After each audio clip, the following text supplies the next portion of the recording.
sipping on some cafe con leche. Cafe con leche. So what's going on, people? So we're doing our little live right now, and we're just coming up and saying, hey, you guys made it through another rough week, and there's a lot of opportunities right now. So I'm coming live, and for the new members, welcome to the Turo host side. Sick and tired of paying for parking and moving cars from left to right. So this is our exclusive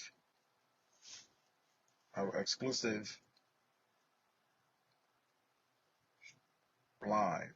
Okay, so I'm featuring a link right here, but I'm gonna go ahead and feature this link so you could go ahead and, if you haven't already done so, and become a member, sign up for memberships. Adrian, what's going on? Type yes, yes, yes. I see you. Welcome to the live. We're coming online right now. Like I said, I'm just going and sipping on some cafe con leche. Well, we'll chat.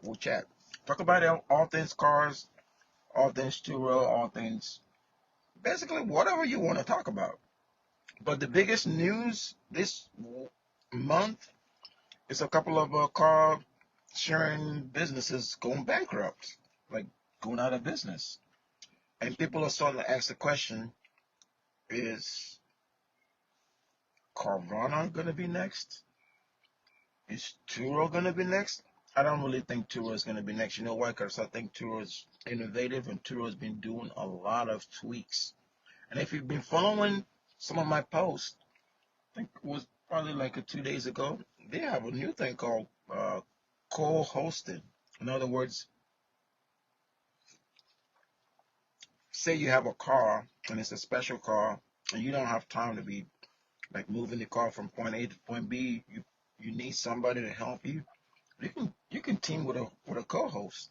So basically, this is a perfect avenue with all the tour hosts that are right here right now. Some of you are tired of delivering vehicles, like I keep saying. That's really why I set up car shares, because I know exactly what it feels like to have business but don't have business. You know what I mean? Like you get like 10 bookings and you can't really do anything. So you need somebody to help you. So that's why I think the co-hosting feature that's within Turo, you can kind of compare that to car shares, which is basically helping the host help the guest, right? The bottom line is, are we helping the guest? What is the experience that they help the guest feel? So customer service is one of the pillars that most tour hosts don't, well, I don't want to say they don't understand, but that's the key to your business.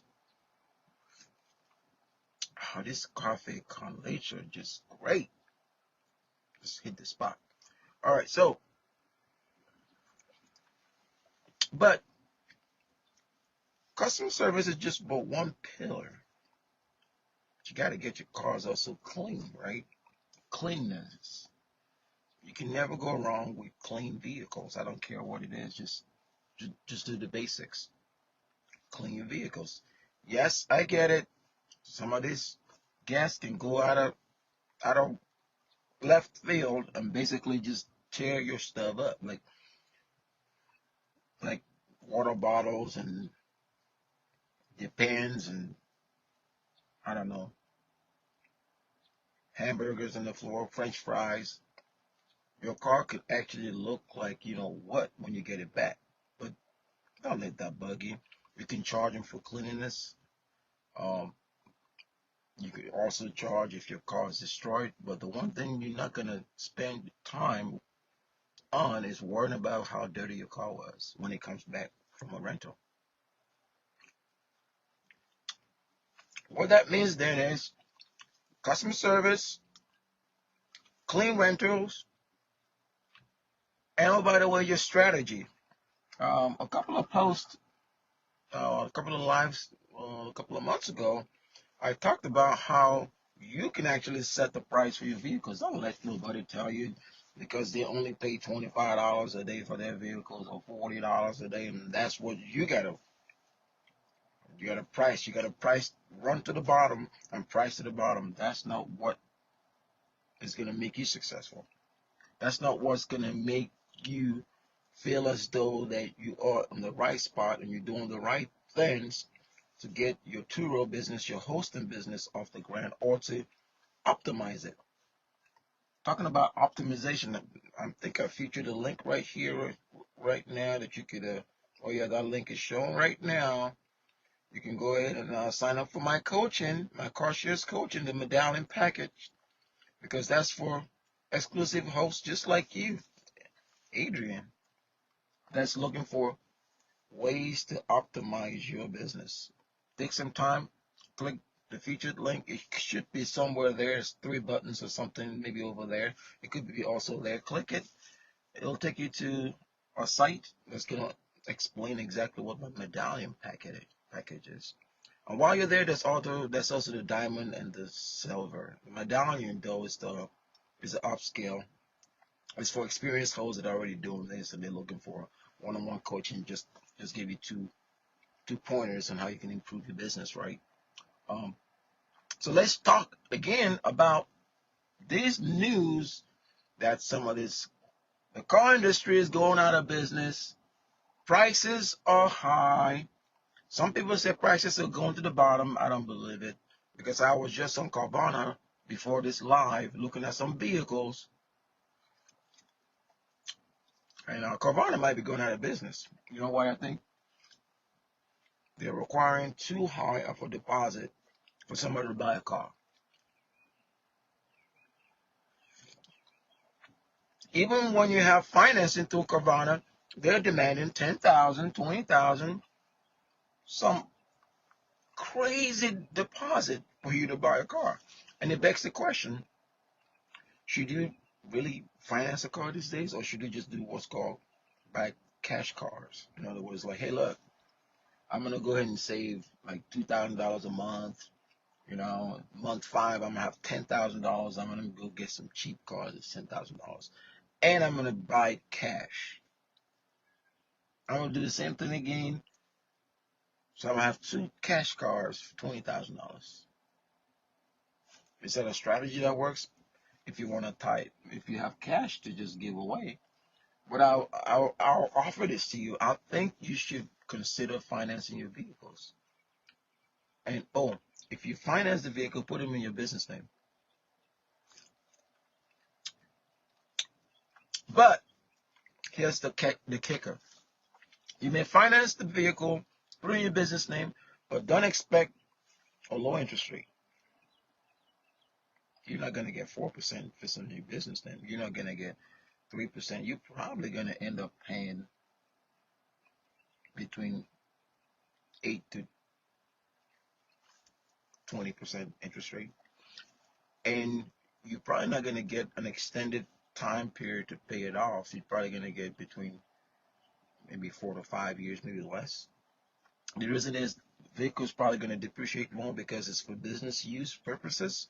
So the financiers, the banks, are looking at it when it comes to a write-off perspective, the depreciation that comes along with the vehicle. They're probably going to consider that as they set the interest rates, which is then going to impact your monthly payment. And then if you look at your monthly payment, you have to do the analysis. What would my price be, right? And I'll share a story with you guys. Again, picking the right vehicles for your market is important. Don't just pick any vehicle just because people think it's popular. Okay, I'll give you an example. This is what's this car? This is a Tesla. It's a Tesla Model Y Performance Edition, in other words. But what's been happening lately with Teslas has made it almost next to nothing for somebody to ride a Tesla. It's like, I can get one for $50. You get one for $75. I see a couple of hosts renting Teslas. I don't know the Model Y Performance Editions for $50. So what's their end game? Are they looking to get more customers and then progressively raise prices? or they're renting to gig economy workers. That's another avenue you need to consider. If you're not aware of a platform called HYRECAR, check it out. Basically, what that is you get people that want to do like Uber, Lyft, or they're delivering food or whatever, and they just want a car. You can rent it out weekly or monthly to those individuals, and they're willing to pay a set rate per week. So from that, it makes sense.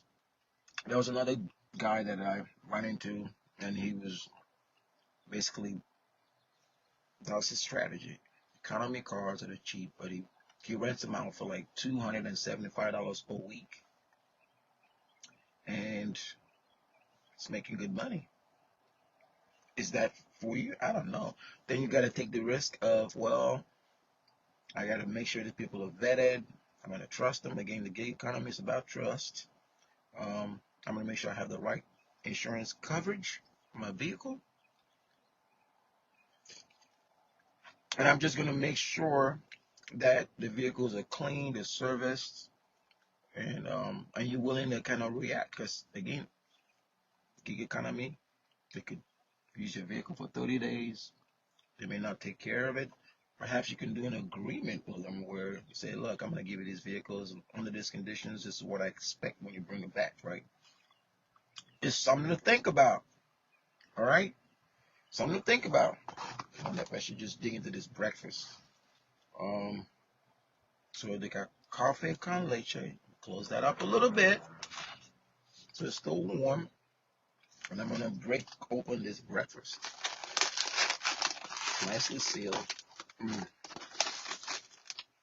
So yeah, questions. If you have a question, if you get on this chat, if it's live and you still me eating, and while I'm eating, you're thinking about something you want to ask, just go ahead and leave your question somewhere in the comment section. And as I'm